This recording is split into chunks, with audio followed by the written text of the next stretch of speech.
Empieza con Laura.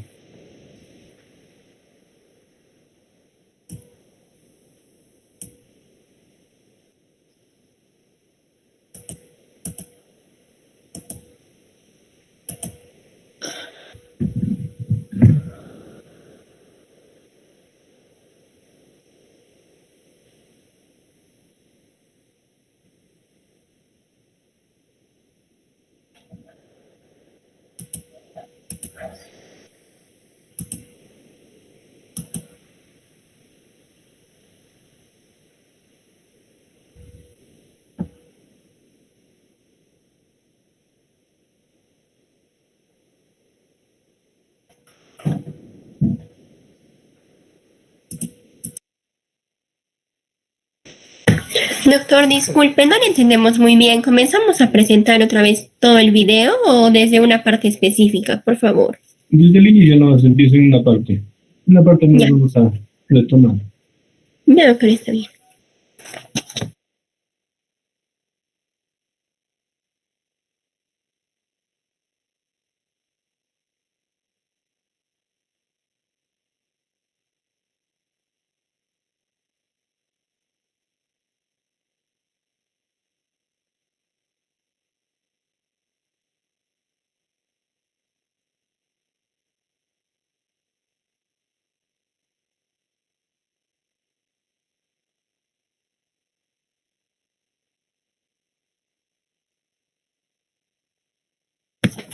Ya, ponle play, por favor, pues.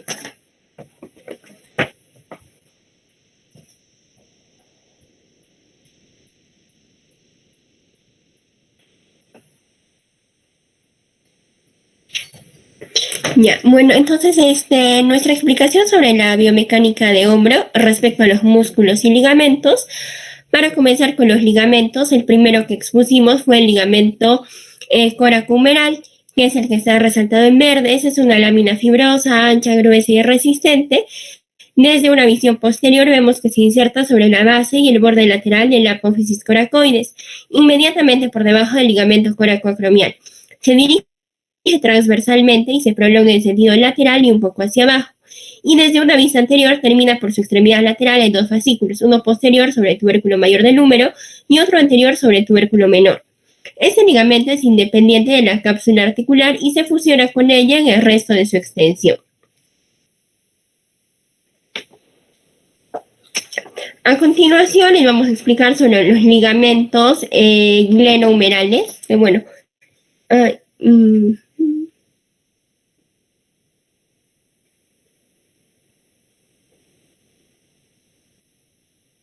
ya. Esos son los ligamentos glenohumerales, que son tres, ¿no? El ligamento glenohumeral superior, el glenohumeral medio y el glenohumeral inferior. Entonces, comenzando con el ligamento glenohumeral superior, en la imagen de la derecha podemos verlo desde una vista anterior. Se origina en el tubérculo supraglenoideo de la escápula hasta la cresta medial del surco intertubercular. Y ese ligamento trabaja junto al ligamento coracohumeral para prevenir el desplazamiento inferior del húmero. Luego, este ligamento glenohumeral medio se encuentra inferior al ligamento glenohumeral superior, se inserta medialmente en el rodete glenoideo y en el cuello de la escápula. Se dirige lateral e inferiormente y termina en la parte inferior del tubérculo menor y tiene como función también contribuir a la estabilidad anterior de la articulación. Y el ligamento glenohumeral inferior, que se origina en el borde inferior del rodete glenoideo y en la parte adyacente del cuello de la escápula, desde una visión anterior. Siguiente.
Pausa.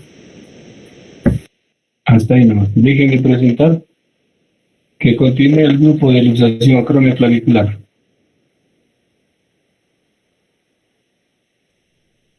Sí, doctor, lo vamos a presentar también. Somos del grupo de acromio clavicular. Ya, perfecto.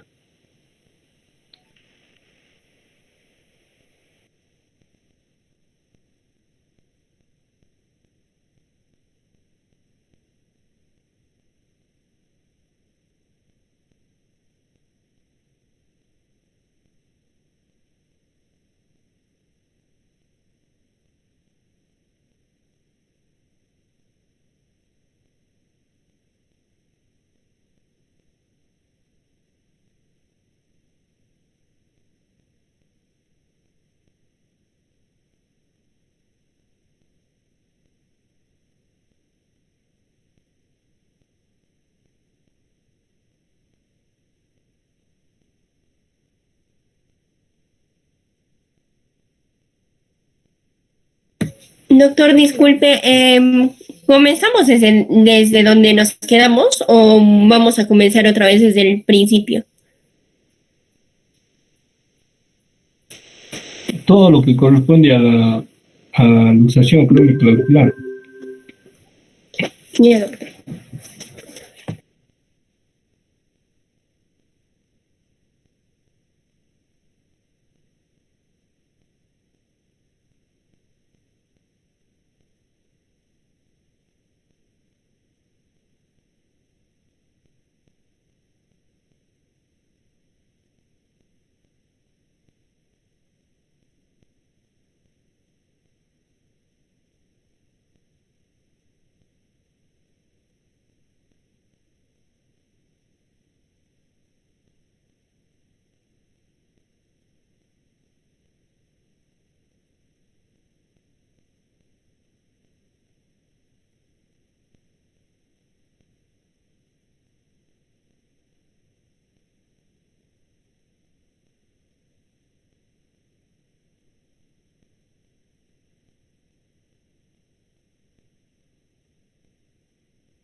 Respecto a la clasificación, para comenzar, en 1963, Tosi fue uno de los primeros en proponer un sistema de clasificación para las lesiones de la articulación acromioclavicular. Y años después, en 1989, fue Rockwood el que amplió el sistema original para desarrollar una clasificación radiográfica de 6 partes o en 6 clases, ¿no?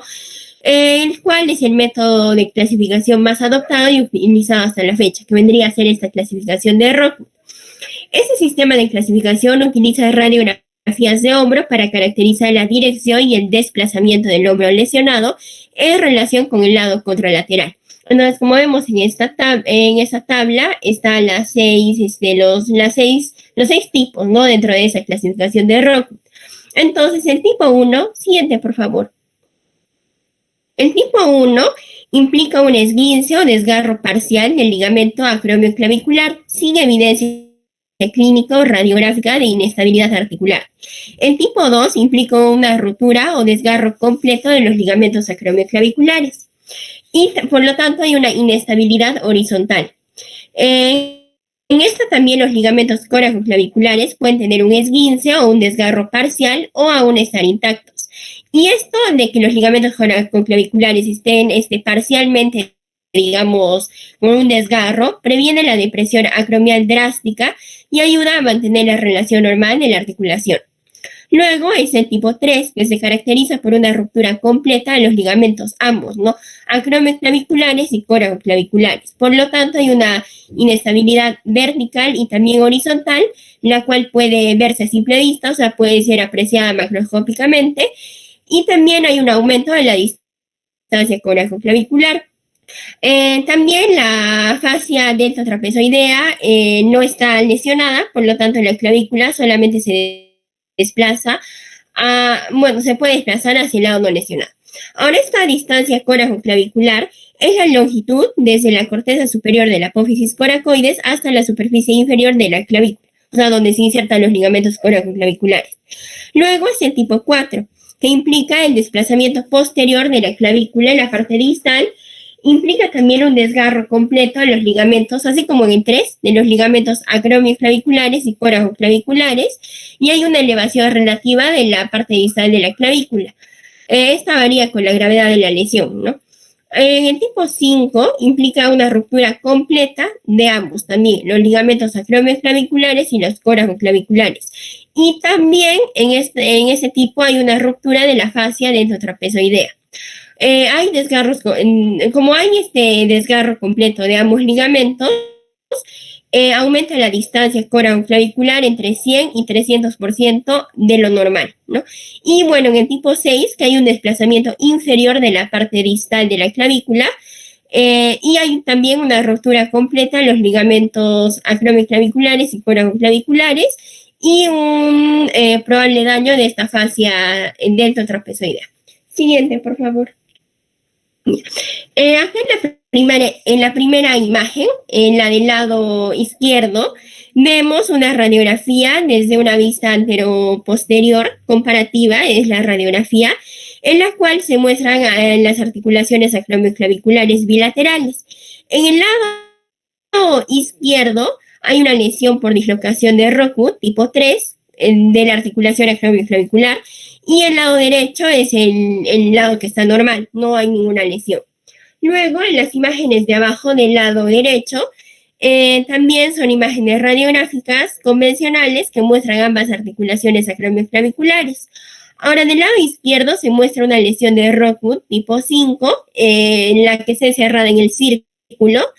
Y bueno, hay un aumento también de la distancia coracoclavicular. Y el lado derecho es el que está ileso. Ahora, respecto a los estudios de imagen, la evaluación radiográfica convencional de los pacientes con sospecha clínica de la inestabilidad de la articulación acromioclavicular incluye de preferencia esta radiografía Zanca, que como lo explicaron los compañeros del anterior grupo, implica una angulación, esa radiografía implica una angulación de la fuente de rayo de 10 a 15 grados. Respecto a la resonancia magnética, no es una modalidad recomendada para el diagnóstico, pero sin embargo se puede usar esta resonancia en caso de que necesitemos una evaluación más detallada o para descartar lesiones concomitantes. Ahora, finalmente, esta clasificación de Rockwood, utilizando estos criterios de imagenología, no solamente es para el diagnóstico, sino también para el tratamiento, ya que según el tipo de lesión dentro de esta clasificación, por ejemplo, ¿no? En el tipo 1 y tipo 2, generalmente el tratamiento es no quirúrgico. En el tipo 4 y 5 sí se trata de forma quirúrgica, y en el tipo 3 no se ha llegado a un consenso si es un tratamiento no quirúrgico o quirúrgico, ya que algunos pacientes que se han tratado de forma quirúrgica no han tenido una buena respuesta, ¿no? Entonces, a raíz de esto se ha generado otra clasificación en la cual las lesiones de tipo 3 se subdividen en tipo 3A, que serían las estables, y las 3B, que serían las inestables. Siguiente, por favor. Bueno, entonces yo les voy a hablar sobre lo que es la gestión de esta articulación acromioclavicular. Se dice que más o menos una lesión aguda de esta articulación acromioclavicular, bueno, son lesiones que se dan de alta prevalencia, sin embargo hay pocas recomendaciones basadas en evidencia.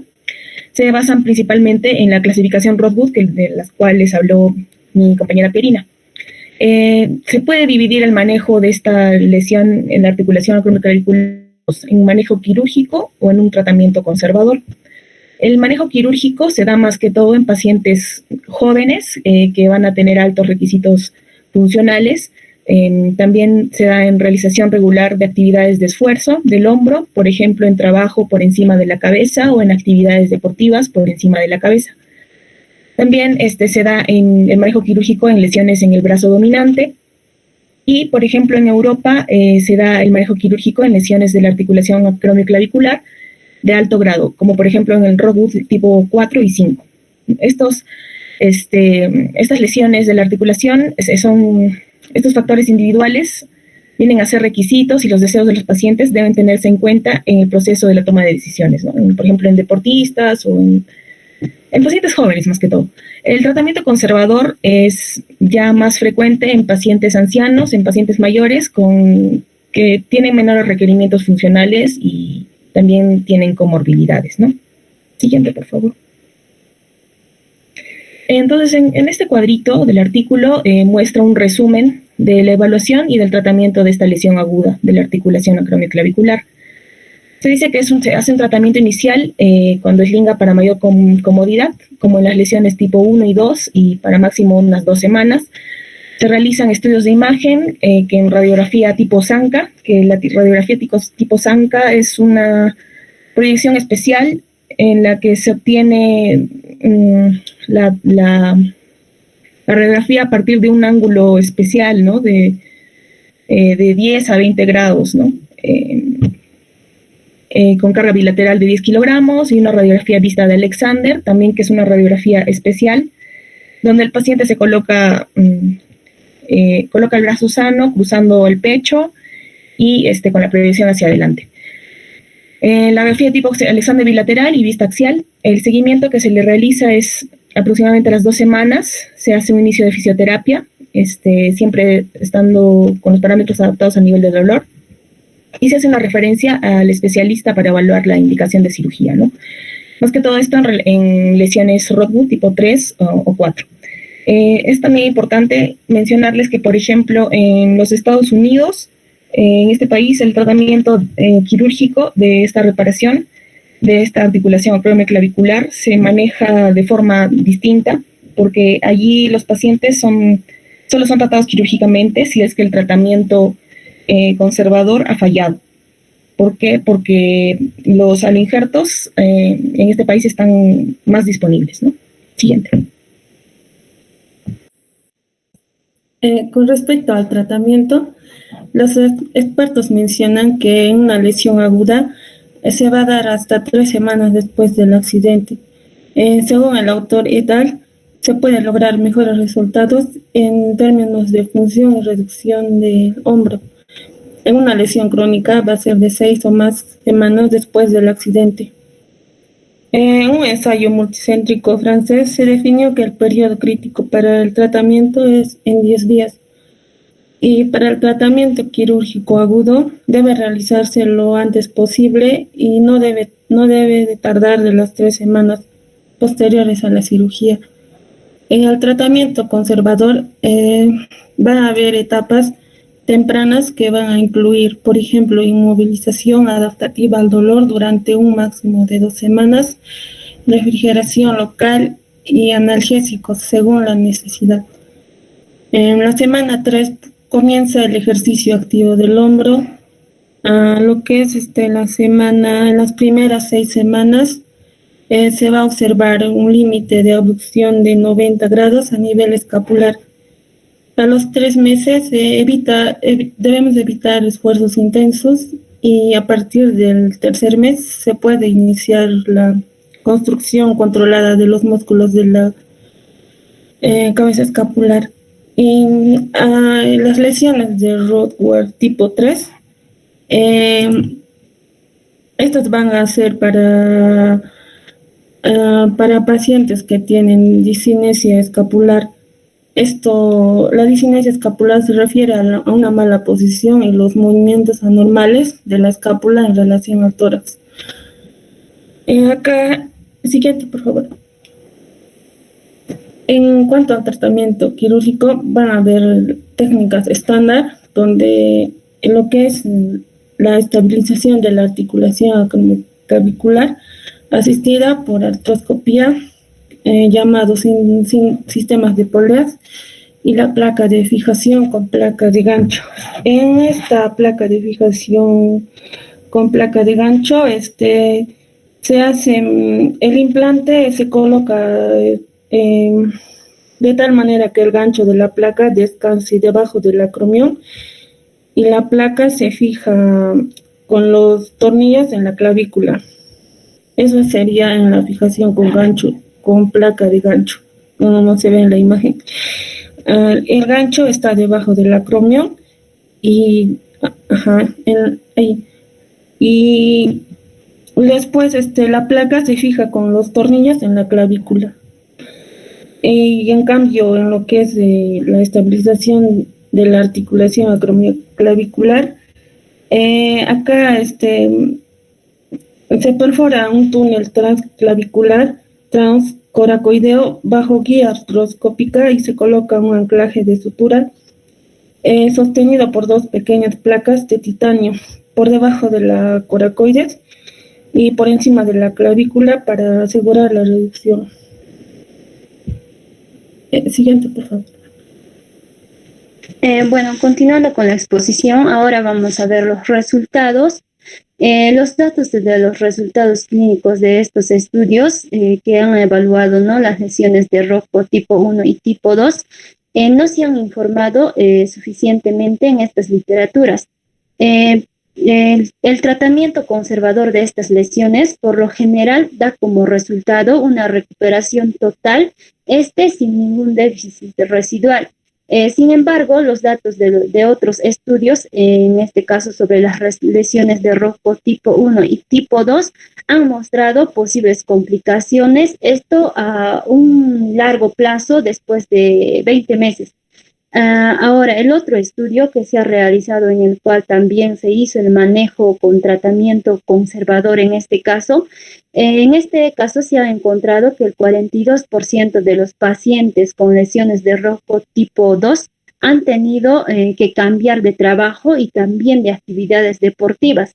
Y el otro 27% de los pacientes se han tenido que someter a cirugía debido a que tenían quejas persistentes.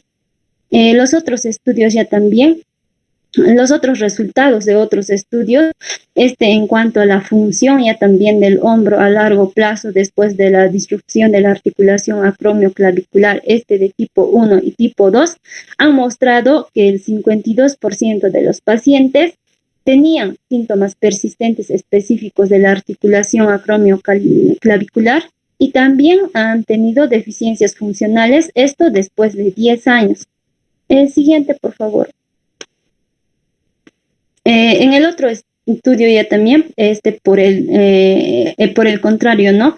En cuanto al intervalo ya también de recuperación posterior a la lesión, se ha informado una disminución de los síntomas, en este caso del 40% en un tiempo de 6 meses y del 14% después de 12 meses. Sin embargo, dos estudios de nivel de evidencia bajo en cuanto al intervalo de recuperación posterior a una lesión encontraron dolor de hombro significativo y también una limitación de la movilidad dentro de los primeros 6 meses después del trauma. Y entonces el tratamiento quirúrgico secundario, en un 27% de los pacientes, pues este tratamiento se ha realizado, ¿no? El manejo de las lesiones de Rocco tipo 3 ha sido un objeto de controversia durante muchos años. Esto fue debido a la falta de evidencias que respalden una clara ventaja en cuanto al tratamiento quirúrgico. Y la mayoría de los estudios han recomendado que el manejo conservador de estas lesiones de Rocco tipo 3 era mejor, ¿no? Y hoy en día, la mayoría de las dislocaciones de la articulación acromioclavicular de alto grado, es decir, que sean de Rocco tipo 4 o tipo 6, se tienen que tratar quirúrgicamente.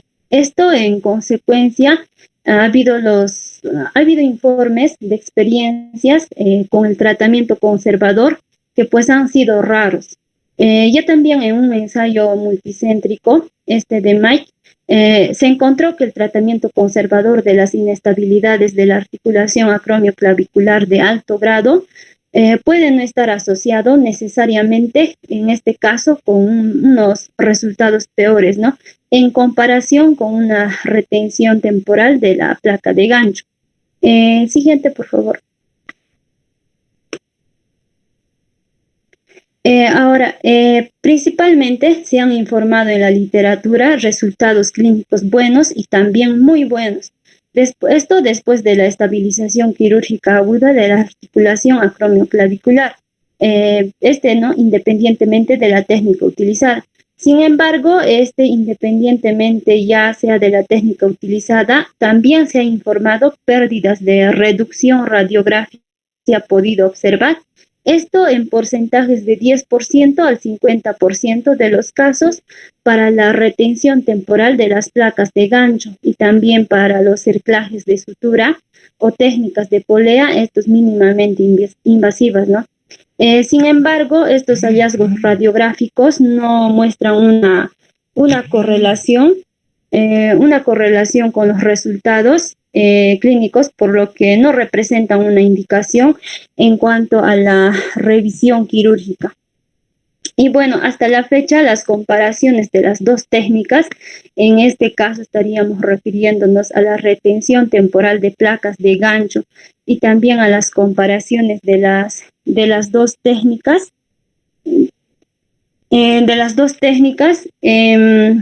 en este caso de las artroscópicas o mínimamente invasivas o también conocidas como de polea mínimamente invasivas, pues para estos no se han encontrado diferencias significativas en el resultado funcional, pero se ha informado una tendencia hacia mejores resultados, en este caso para las técnicas artroscópicas mínimamente invasivas. Siguiente, por favor. Ahora, en los primeros ensayos aleatorios, también se ha demostrado que hay una ventaja significativa para las técnicas artroscópicas, en el cual se ha seguido a 29 pacientes después de la estabilización asistida por artroscopía, es decir, por sistema de dos poleas, y 27 pacientes después de la fijación con placa de gancho durante un periodo de 24 meses.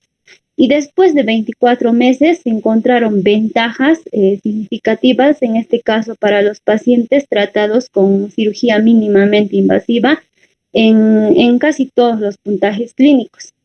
En el otro ensayo que también se ha controlado, ¿no? Y eso ha sido también aleatorio, se evaluó a 29 pacientes Esto después de la fijación con placa de gancho y a 32 pacientes después de la estabilización asistida por artroscopía y o sistema de dos poleas, ¿no? Esto con respecto a su capacidad para poder participar en actividades deportivas y las comparó con un grupo de control que era una población de 140 pacientes, en los cuales a los 24 meses aquí nuevamente se encontró una clara ventaja, en este caso para el grupo tratado con cirugía mínimamente invasiva, esto en cuanto a la capacidad deportiva y también al retorno a los niveles deportivos previos. El siguiente, por favor. Bueno, como conclusiones, tenemos que la inestabilidad acromioclavicular de alto grado es una lesión compleja y significativa de la cintura escapular que puede causar, ¿no?, dolor persistente y también un deterioro funcional. Y el estado de la evidencia sobre su tratamiento óptimo va a ser débil. Y para esto se necesitan estudios comparativos y también aleatorizados, prospectivos, y estos a una gran escala para poder así definir un estándar de tratamiento claro. Eso es todo, doctor. Gracias.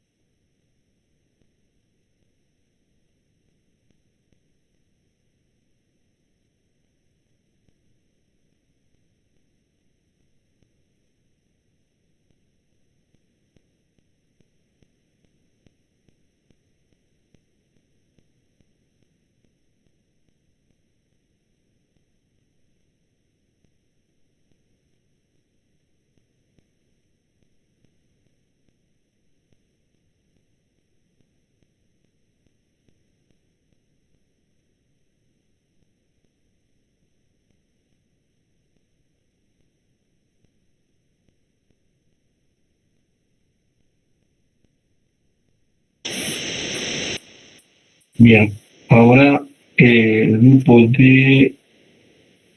No, antes, yo les voy a presentar un tema, que un ratito estoy buscando, entonces voy a compartir ya.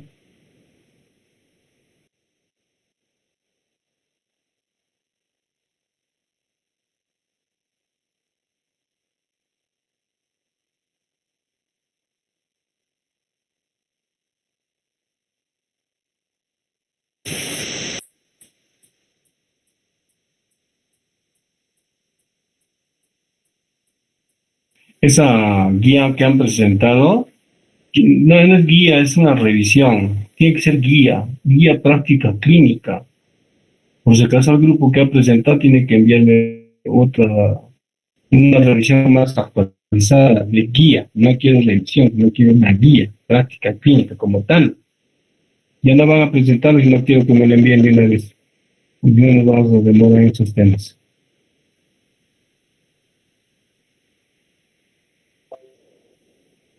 Ya ahí está.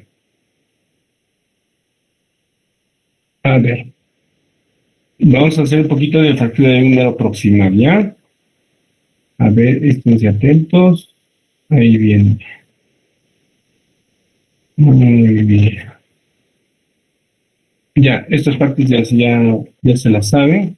El número proximal, el tronquite, las cabezas, como es cuántos en caso del húmero, nuevamente el medio de una esfera, el cubierta de cartílago hialino con una orientación posible de 15 grados, tronquite en dirección del supraespinoso, el retinoso lo han visto, cómo se inserta, el troquín es la inserción del escapular, y de ahí vemos el tubercular.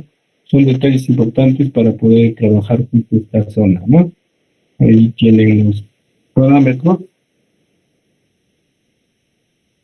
Importantes, cuál es la zona del cuello quirúrgico, el cuello anatómico, el surco del nervio radial tiene que tener claro por dónde pasa, ¿no? La parte anatómica, estas referencias son importantes durante el proceso del tratamiento quirúrgico. También hablamos de estos temas, ¿no? Los ligamentos humerales, la cabeza humeral, los ligamentos coracoacromiales, los ligamentos conoide y trapezoide, que ahí también están viendo, el tema más grande. Ahí en la radiografía se puede ver fácil con facilidad, que es el acromio, donde está la clavícula donde acaba, la clavícula glenoidea, la cabeza humeral, el cuello anatómico donde pasa, el cuello quirúrgico, el tronquito y el troquín, ¿no? La escápula que se ve justo en las flechas señaladas, la espina escapular. Entonces son partes que hay que tenerlo muy presente. En la anatomía vascular hay que tener los arterias circunflexos anterior y posterior, y en el filar circundan el nivel del cuello y el circulamiento anteriormente. La anatomía vascular está en la arteria circunflexa anterior y posterior a nivel de la zona lateral del cuello quirúrgico. Como ven ahí, la cabeza está en forma ascendente y lateral de la rama de circunfleja anterior. El troquite y el troquín, bueno, son diferencias diferentes que aquí lo vamos a ver con mayor precisión de lo que estamos hablando, ¿no? En el número 1 es la arteria axilar, y ahí ven la rama principal, ¿no? En el número 2, ahí está la arteria circunfleja posterior. En el número 3, la arteria circunfleja anterior, ¿no? Entonces, esta es la posición anatómica principal, ¿no? En la parte anterior, ven como la rama o circunfleja anterior, cómo se va dividiendo poco a poco, ¿no? En sus ramas pequeñas, en sus ramas ascendentes. Ahora vamos a ver sobre el fractura del nivel proximal. A ver, Clara Piterán, Presente, doctor.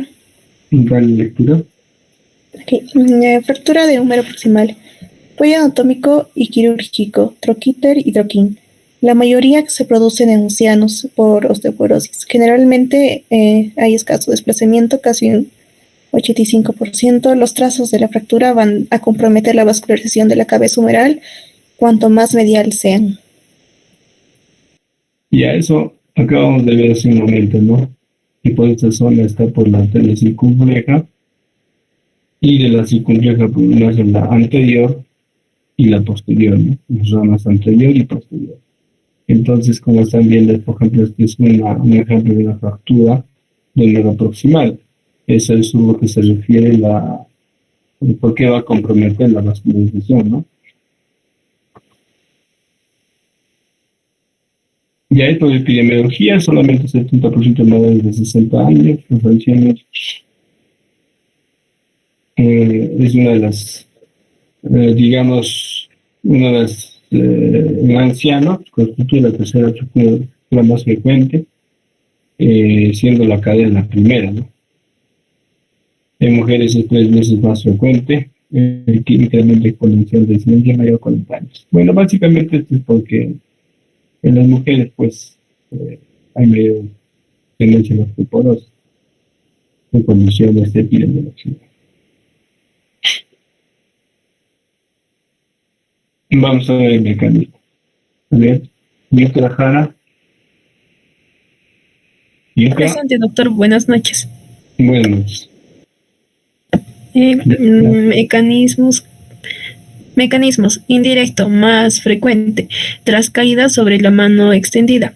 La lesión es consecuencia de tracción del manguito rotador y el impacto de cabeza humeral contra la cavidad glenohumeral o el acromion. ¿No? Así es indirecto porque se dan cuenta, ¿no? La zona del golpe es justo donde está la mano y la muñeca. Entonces no es directamente el golpe en la zona del húmero o el hombro, ¿no? Y obviamente, como dice ahí, con la mano en extensión. Y la lesión por la tracción del manguito rotador, ya saben de dónde los manguitos rotadores, lo tuvimos repasado. Y el impacto de la cabeza humeral contra la cabeza glenohumeral. Vera Segovia. Presente, doctor. Buenas noches. Respecto al mecanismo directo, es de alta energía, son más frecuentes en jóvenes. Suele ser más grave. Hay fractura y luxación. el daño de partes blandas y traumatismos múltiples. En este caso, como estamos hablando, ya tenemos el mecanismo directo, ¿no? Como ven, el nombre lo dice, esto suele ser más grave, ¿no? Vamos a ver que va a estar luxada la cabeza y también va a estar fracturada. Hay clasificaciones de Kocher, Watson-Jones, Neer. Los más usados son los de Neer y Lapo. Aquí tenemos la posición ahora, ¿no? 1, 1 a 1, 1, 1 a 2, 1, 1 a 3. Vamos a tomar un capítulo para explicarles cómo es la clasificación de O en la siguiente. Bien. Sin embargo, la clasificación de NIR, eso sí tienen que tenerlo en cuenta porque es una clasificación muy importante que nos va a ayudar a las pautas de cómo más o menos se desplazan, ¿no? Aquí tenemos dos partes. Va a tomar en cuenta el número de fragmentos, la clasificación de NIR. Es el desplazamiento y estabilidad. Esos son los criterios para poder clasificar la clasificación del NIR. Va a tomar en cuenta el número de fragmentos, el desplazamiento y la estabilidad de este tejido, ¿no? Aquí encuentran el cuello anatómico, ¿bien? En 2 partes, en 3 partes, 4 partes. Vamos a hacer el cruce, ¿no? Que decir, cuando está ubicado en el cuello anatómico y en 2 partes, ahí está la primera. En el cuello quirúrgico, en 2 partes, las variedades. En la tuberosidad mayor, ¿no? Como lo ven. Y cuando es en 3 partes y cuando es en 4 partes. La tuberosidad menor, también en 2 partes, 3 partes y 4 partes. Fractura de dislocación, también puede ser anterior o posterior, cuando es la luxación de numeral, ¿no? No podemos tener el tiempo para ayudar a la luxación. Bien, aquí la tipo 1, básicamente es tipo 1. Vamos a ver con Vargas León. Presente, doctor. Con respecto a la clasificación de NIR, la de tipo 1, no desplazada o 1 centímetro y angulación menor a 45 grados. Son el 85%. Periostrio, cápsula, manguitos rotadores suelen estar íntegros y son estables. Ya, este término de estabilidad lo tienen que tener bien clarito. Cuándo es estable y cuándo es inestable. A propósito de esto, cuando me van a hacer la guía de práctica clínica de número, Shirley, ¿estás ahí? Shirley.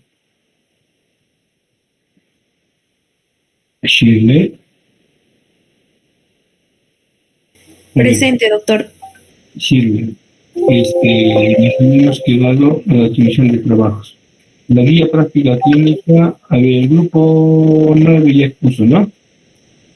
No, vuelta a exponer el grupo 10. Ya, 9 pues.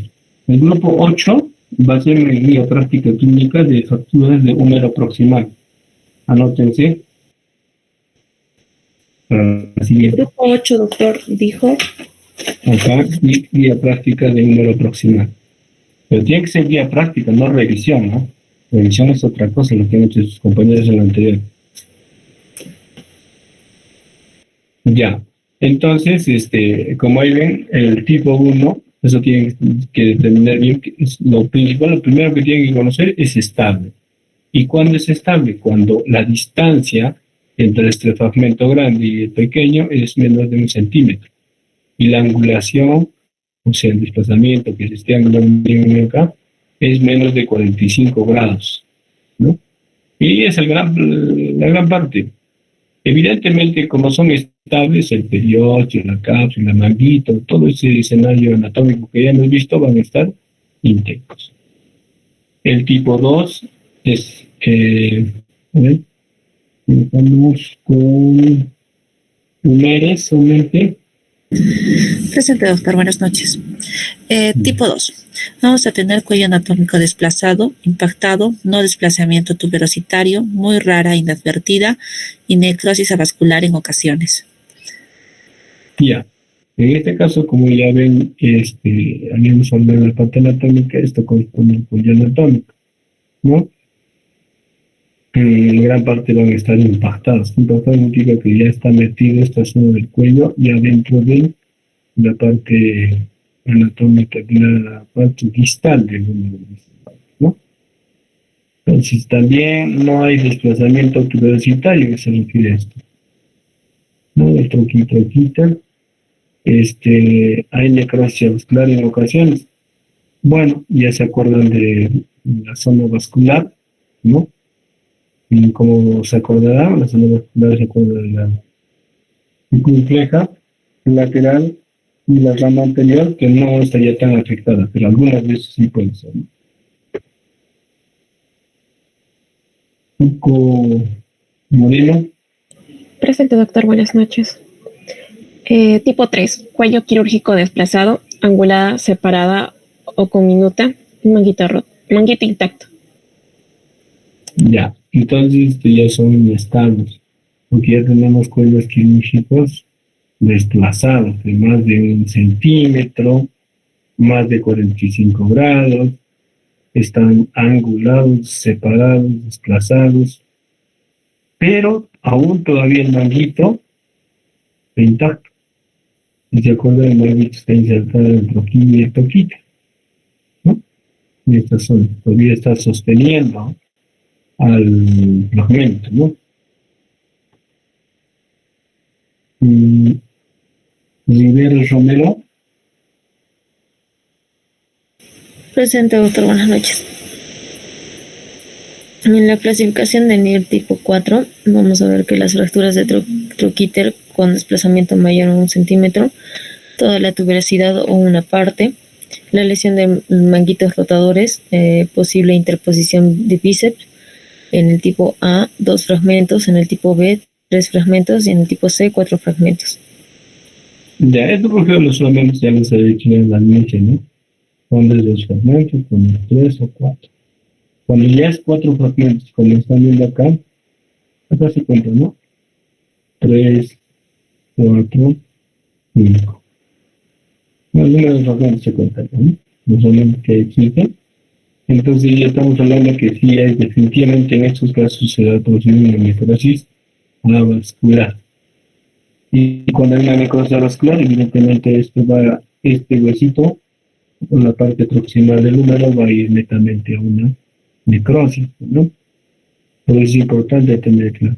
Acá dice lesión del manguito de los rotados, obviamente. También en qué elementos se inserta acá. Vamos a ver con Rivero Romero.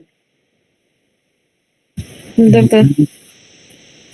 ¿Qué es el número 2?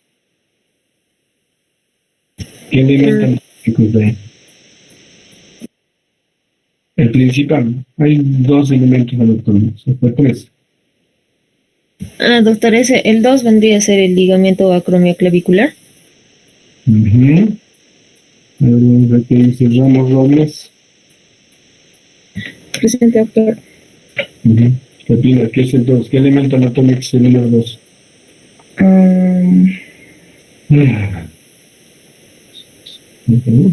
¿No sería el ligamento coracumeral? Claro. Pero sí, también está el coracumeral, pero hay otro que es el más importante, es el supraespinoso, que es parte de los manguitos rotadores, ¿no? Y en este caso, en el tipo 4 sí está afectado el manguito rotador. Entonces eso tira como una abulsión, como están viendo ahí, y desplaza pues mayor a 1 centímetro. Quispe Santa Cruz. Sí, doctor.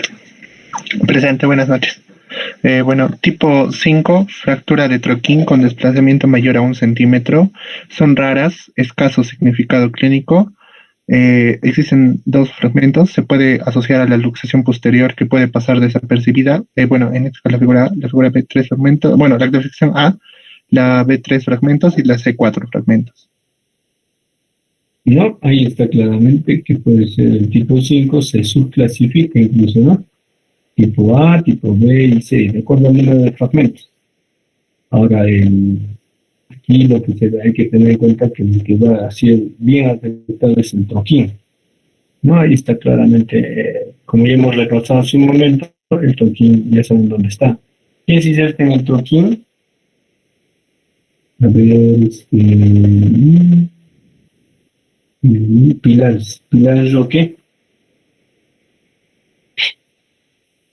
Pilares. Doctor, ¿Qué elemento anatómico se inserta en el troquín? Ahí está bien, mira. Ya es el puntero. Y ya. Ahí estás viendo que se está desplazando, ¿no? Y ese es el elemento anatómico. El subescapular, doctor. Claro. El subescapular.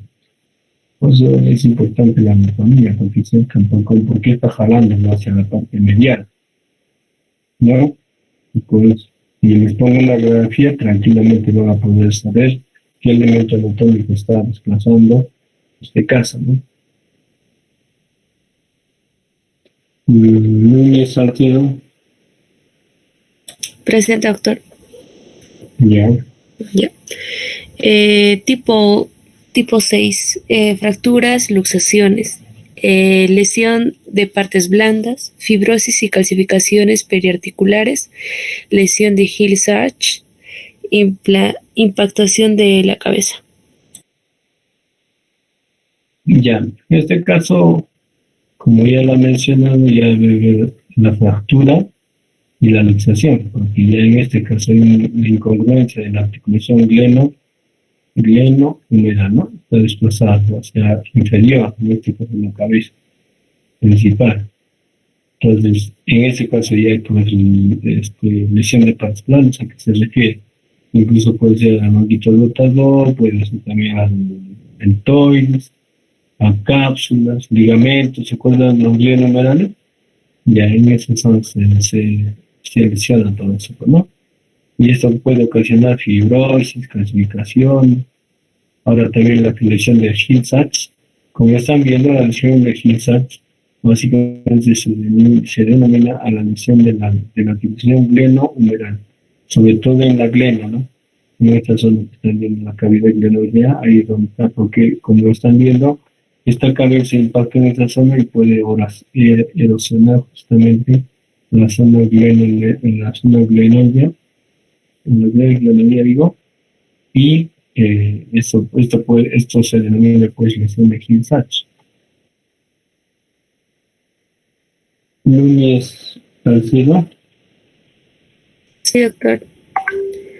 Ya. Enclavadas, dolor menos intenso, actitud de protección del brazo, muñón del hombro aumentado en diámetro, movilidad activa y pasiva dolorosa, aunque posible.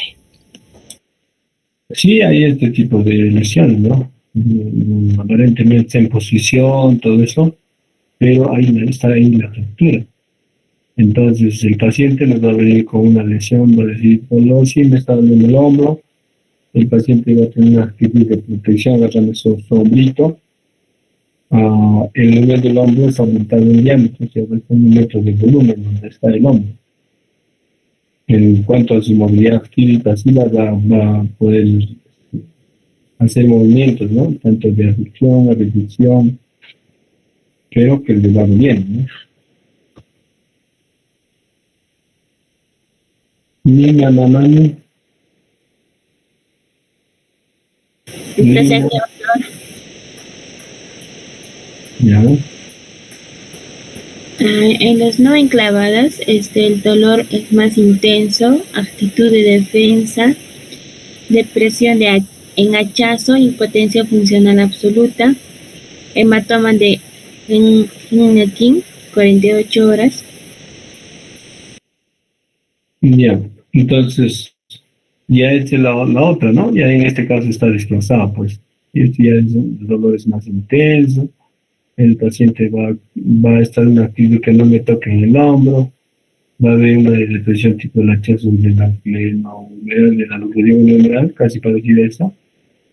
La impotencia es definitivamente completa, ¿no? O sea, el paciente no va a poder mover sobre todo el hombro y se produce un hematoma de Henneken y se produce ya a las 48 horas.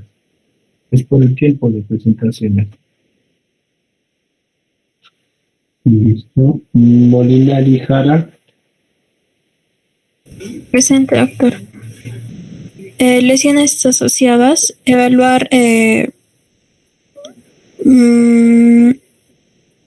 vena, arteria y nervio axilar y todo el plexo braquial. En arteria axilar, ausencia de pulsos en codo y muñeca, expansión de axila, significa urgencia. Nervio axilar, función cuello con gran desplazamiento. El manguito de los rotadores, función de troquínter, troquín y fracturas y luxaciones. Tendón del bíceps, función. No, fracturas, FX es fractura. Fractura.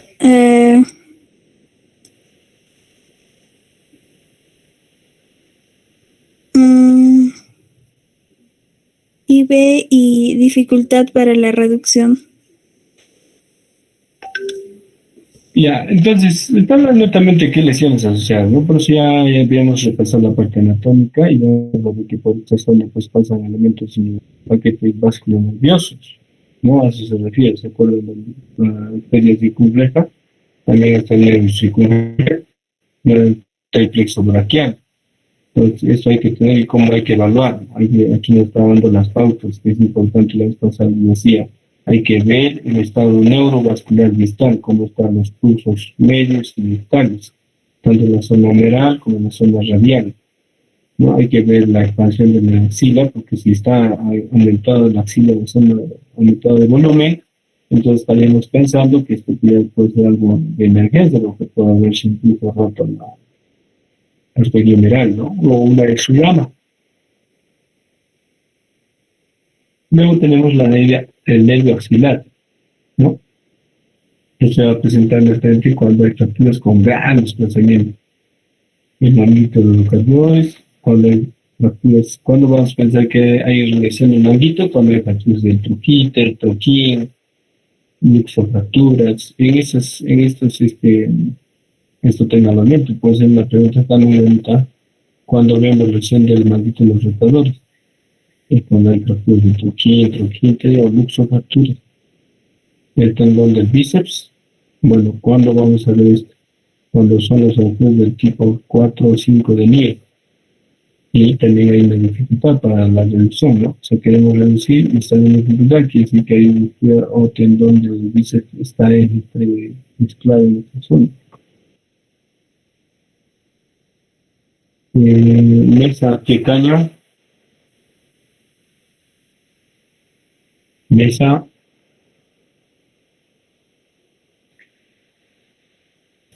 Doctor, disculpe, mi compañera me comentó que no tenía luz en su casa y tenía problemas para poder conectarse. Wow. Ya Mercado Cruz. Presente, doctor. Evaluación radiográfica. Es preferible serie traumática, sobre todo para fracturas más de 2 fragmentos y articulares. Mínimo 2 rayos X perpendiculares entre sí. ¿No? Entonces, en este caso, hay que tomar una toma AP y una lateral, ¿no? Para poder tener más orientación de cómo están los segmentos. Mamani, Marvin Mamani. Presente. Doctor. Ya, lectura. Está en inglés, doctor. Dice traumas, rayos X, no sería... No domino mucho el inglés, doctor.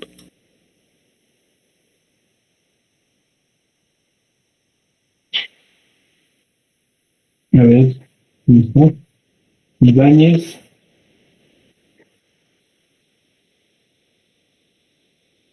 Ibáñez Loaiza. Flor de María.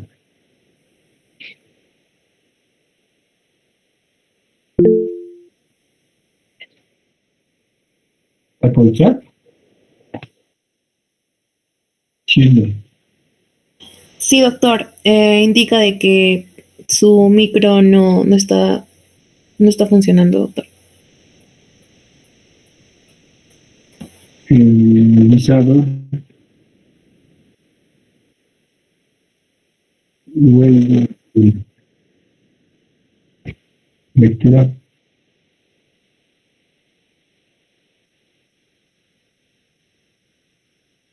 Y dale lectura.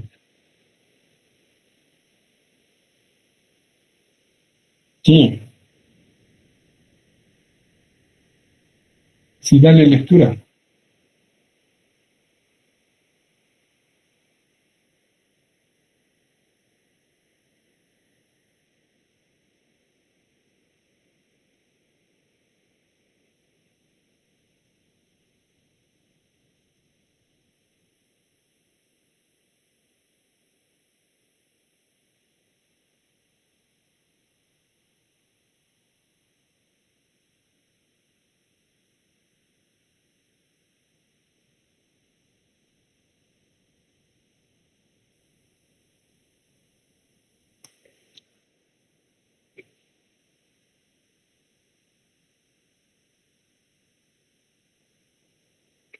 Doctor, me acaba de llamar, recién puedo prender mi micro Ibáñez, ya lo puedo leer. Ya, dale lectura. Ya, doctor, figura 6.2.1, radiografías de serie de trauma. Con una fractura aguda, las radiografías se toman con el paciente de pie o sentado y con el brazo apoyado para minimizar el dolor. AB, vista anteroposterior glenoidea, el paciente debe de estar de pie frente a la fuente de rayos X, con la cara posterior del lado afectado contra la placa de rayos X, el tronco rotado a menos de 30 grados. No es evidente, miren. Ahí justamente ya la vez pasada los compañeros explican cómo tiene que estar la fuente de los rayos X, ¿no? En qué angulación. Y cómo se puede apreciar dónde tiene que estar la otra placa también de recepción de los rayos X. Entonces, ¿cuándo se puede ver los elementos anatómicos? Es en esta angulación de 30 grados y puede venir aquí, con precisión se ve incluso la parte de la glenoide, ¿no? Y se puede viabilizar con más facilidad cualquier daño o fractura que haya pasado.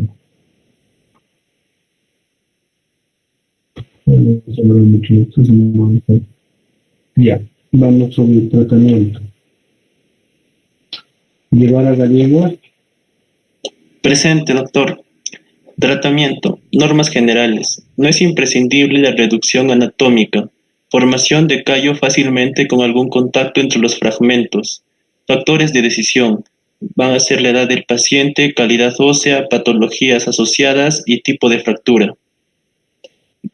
Ya, entonces, esto cuando vamos a poner fracturas, si queremos reducir y queremos resolver el problema, pues ya sabemos de la radiografía. Entonces, como ya están los principios, no es imprescindible la reducción anatómica. Lo más importante es que haya contacto entre los fragmentos. Para poder decidir en estos casos también hay que tener en cuenta la edad del paciente, porque no es lo mismo que un paciente joven que un paciente de edad. En otros pacientes de edad tratamos de dejar con tratamiento conservador, a diferencia de los pacientes de jóvenes, ¿no? Hay que ver también si tienen patologías asociadas. Bueno, ya habíamos visto las clasificaciones, ¿no? La tipo 1 NIR, en este caso no requiere reducción, movilización precoz, y la figura 9. Ese es el tratamiento conservador, ¿no? De este tipo de elementos que nos pueden ayudar. Con este es suficiente, ¿no? Ustedes, digamos, ya tienen la radiografía La clasificación ya la saben y ya saben lo que tienen que hacer, ¿no? Un cabestillito o estos elementos como una faldita o un elemento de sostén como están viendo acá, ¿no? Suficiente. Y el paciente solamente hay que darle su analgesia, dormir sentado. Los vendajes en el cuerpo no aportan muchos. Bueno, hay vendajes, pero el vendaje del pon que a veces se usa es un poquito más incómodo. Cuando hay fracturas de mínimos desplazamientos, lo que se suele hacer es a las 2 semanas, en 2 semanas, ya empezar a hacer ejercicios pendulares. La tercera semana hacemos flexión, cuarta semana abducción, rotaciones, mano-oreja, que ya son tipo trabajo de rehabilitación. A las 6ª semana ya ya se puede considerar que está curada. Pues, como cuando vieron las dos un paciente, ¿en qué tiempo no está curado? Ya es esta semana por este tipo de fracturas. Allá esto vamos a ver cuando veamos las clasificaciones tipo AO. Aquí es parte del tratamiento, cómo se resuelve. Por ejemplo, que vean esa surata, ¿no? Decía que es cierto que elemento anatómico es ya es espinoso, parte del manguito rotador. ¿Qué se le coloca? Ahí también un tornillo de anclaje. O también otra posibilidad es colocarle un anclaje en 8. Aquí ya tenés la olla, te dice qué tipo de fracturas son, para qué tipo. Para el 11 a 3-2 utilizamos las placas, estas placas en T para número proximal. A 2 a 3, aquí pues están viendo la famosa placa filos. Esta se llama placa filos, es una placa de bloqueo. Porque los tornillos, estos son los que están ingresando dentro del húmero, se fijan en forma compacta, se enganchan con más fortaleza que los tornillos comunes, ¿no? ¿Por qué? Porque como es una zona de osteopenia, necesitamos de este tipo de tornillos para que se fijen con precisión el escenario de fractura, ¿no? También existen fracturas expuestas, ¿no? Entonces, en el caso que llamamos suscitadores externos, como están viendo acá, tanto en la parte superior y inferior. Y cuando ya son fracturas de más de 4 fragmentos, sobre todo, y hay condensación, ya estamos hablando de la posibilidad de una prótesis unipolar. En general las prótesis, ¿no? Pues unipolar, bipolares, pero ya estamos hablando de prótesis. Ahí tienen los elementos, como es una prótesis de hombro unipolar. Lo que están viendo acá son hilos que anclan a las zonas de inserción de tendones. Por ejemplo, la parte de acá arriba corresponde al supraespinoso, básicamente. Y tienen elementos de trazo para poder enganchar a estos elementos anatómicos hacia esta prótesis, ¿no? Contraindicación, obviamente cuando hay infecciones, algún tipo de osteomielitis, en personas jóvenes también está contraindicado, porque es que deben que estar resolver con una osteosíntesis. Casito clínico, una fractura no desplazada, en este caso desplazada. Ahí tenemos una prótesis, ya les he dicho, una placa filos. Para la operación, el paciente está en silla de playa, ahí lo ven, no directo. Y como les había dicho al inicio, hay que tener mucho en cuenta los elementos anatómicos. Pues, les decía, en esta zona, cuando estos están bien desplazados, pueden ocasionar hasta hemorragia, pueden ocasionar lesiones del medio circunflejo, que también acá en esta zona, mire cómo se va por la parte posterior, hace un giro hacia el anterior, este es el medio circunflejo. El nervio axilar, básicamente, una parte del circunflejo, pero esto en esta zona ya es parte de lo que nosotros conocemos como el nervio axilar, ¿no? Entonces, toda esta zona se lesiona cuando estamos hablando de una fractura. Pues es importante que ustedes hacen el examen físico para tenerlo todo esto en cuenta, ¿ya? Y tenemos con más precisión cómo es el abordaje, ¿no? Cómo podemos ver los elementos anatómicos. Esta venita que están viendo es la vena cefálica. Y es que cuando presente en el verdad que hacemos. Ahorita justamente la venita que les mencionaba, cómo está separada. Bien, los elementos anatómicos. Vemos ahí está la arteria que completa hacia los volúmenes ramos ascendentes. Ahí está ¿cómo se llama? Del bíceps, ¿no? Cómo está saliendo por acá el bíceps. Ahí se ve la parte de la cabeza del número. Se está pudiendo separar con más precisión. Se coloca la placa, como lo están viendo, y la colocación de la placa, y primero se hace una medición. Con este es una aguja guía, se llama. Esa aguja guía está justamente por acá. Y estos son elementos que nos permiten introducir nuestros tornillos de bloqueo. Y nosotros vamos revisando en los famosos arcos en piel. Luego, aquí tenemos pues la placa FIBES, donde se sigue completando la colocación de los demás tornillitos. Y evidentemente hay que estar viendo cada cierto tiempo con el alcance que no sobrepase la zona articular. Como ven, la cabeza está acá y los tornillos no deben sobrepasar la parte articular. Y está dentro de la zona del huesito. Ahí también vamos a ver la parte distal, en la zona diafisaria, donde se insertan estos tornillos. ¿Sí? Luego hacemos inicios de cápsula, inicios de cápsulas. Y estas dos explicaciones. Las fracturas en 3 partes, 12% 34%.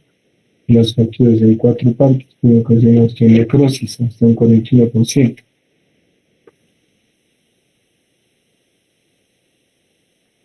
Bueno, estos son los estudios ya que correspondía más a un poquito ya más específicos, porque nos estaban detallando cuáles son más importantes, ¿no? Y qué tipo de placas nos pueden resultar mucho mejor. Bien, jóvenes, yo creo que hasta este momento ya hemos terminado la sesión de ahora. Y para la siguiente sesión, estén ser pendientes, porque mañana temprano le voy a dejar algunas asignaciones a su delegada, ¿ya? Muchas gracias, doctor. Por favor, no olvide pasarme sus diapositivas. Ya está bien. Entonces, para la siguiente clase, doctor, quedaría pendiente el grupo 10 con el tema de luxación glenumeral y el grupo 8 con húmero proximal. Y bueno, ya. Está bien. No, muy bien, jóvenes. Ya nos estamos viendo hasta la siguiente sesión, ¿ya? Hasta luego. Doctor, disculpe, una consulta. En cuanto a luxación acromioclavicular, ¿debemos enviarle solamente la guía o con las diapositivas más hechas? No, solo bueno, evidentemente la guía tienen que revisarla y diapositivas hacerlo, pues no. Eso no envían nomás. Ya, doctor. Gracias, doctor. Bien. Doctor, no olvide parar la grabación.